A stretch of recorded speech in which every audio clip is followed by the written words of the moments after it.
A salesperson can't sell anything and everything. A salesperson can help sales, they can improve margins, they can help bring in the first orders, address objections, but they cannot sell anything and everything.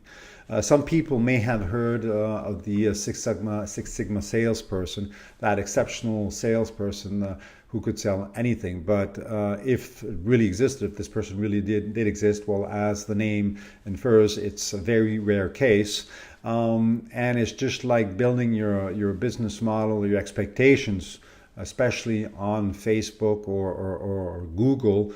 Those are really exceptions, and if you want to build your business model, you'd better be off building it on cases which are much more similar than yours. So people cannot sell anything and everything. And when sales become more and more difficult, it's usually because the the benefit of the solution being proposed is small and smaller in comparison to the competition. Your product's benefits can be measured, and there's little you can do to really differentiate yourself. It's not really that your sales people aren't doing their job as well. Okay, they might sell 4 aircraft more, 4 aircraft less. Well, okay, that can, really bother the financial department, but that's another matter. Right now, we're talking about something else. We're talking about another level, another paradigm. So this should not be a pretext to fire them and say, well, it's the salesperson's fault. No, at one point in time, you want to have a close look at your product. And your product, especially in the physical world, is constrained by physics. Planes, trains, cars, and everything have limitations, and there's only so much you can do to really keep an advantage over the competition. I mean, take cars, for instance. It doesn't make sense to make cars that go fast and fast, 100, 200, 300, 400, 500 kilometers. It's not linear. Once you've reached 130 and you've reached, 3 liters per 100 or whatever, at one point in time, it's hard to differentiate yourself only on physical factors, which is why cars bring in some other perks. Problem is, you cannot bring these perks into the aircraft industry. So an Airbus salesperson will have a lot of problems differentiating their solution. One of the reasons for this, and this is something we need to address so that people understand the difference between the physical world and the virtual world. What happens in the physical world is that your technology will move up and improve, but at one point in time it will plateau. Yes, it will plateau, and your technology has a glass or a concrete ceiling. And even if your competition, takes off here, well, they kind of look at you and they go even faster, and they catch up to you really, really fast. And then there's not really much for you to do to maintain that benefit.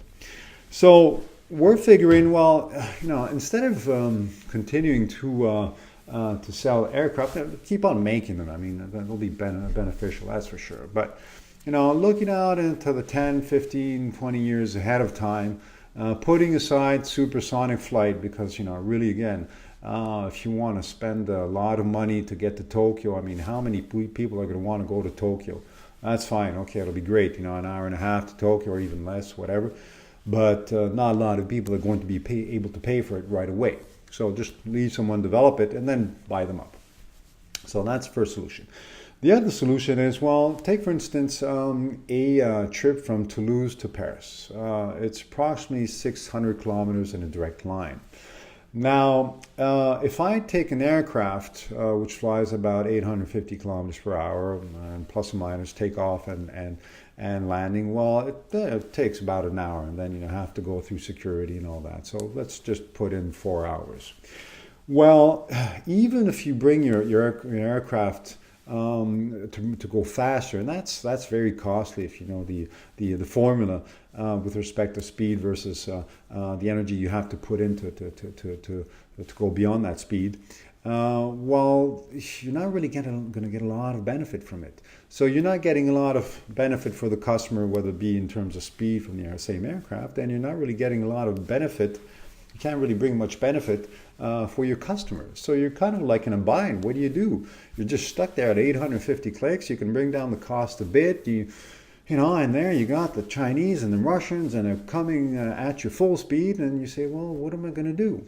Well, aside from, for instance, flying cars, automatically driven flying cars, please, yes, that will come one day, and they have to be automatic, and they will be fully automated. Well, why not get into trains? I mean, frankly speaking, the market is not aircraft. It's really getting from Toulouse to Paris. I don't really care whether it's in a plane or a train or whatever. I just want to get there fast, comfortably, without having to, take everything off every time we go through security.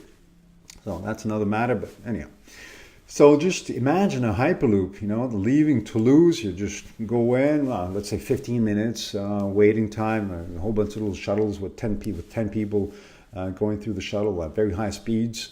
Then that would take, let's say, put in an hour, because you're going down at 110 kilometers an hour, and in 35, 40 minutes, you're already in Paris, downtown Paris.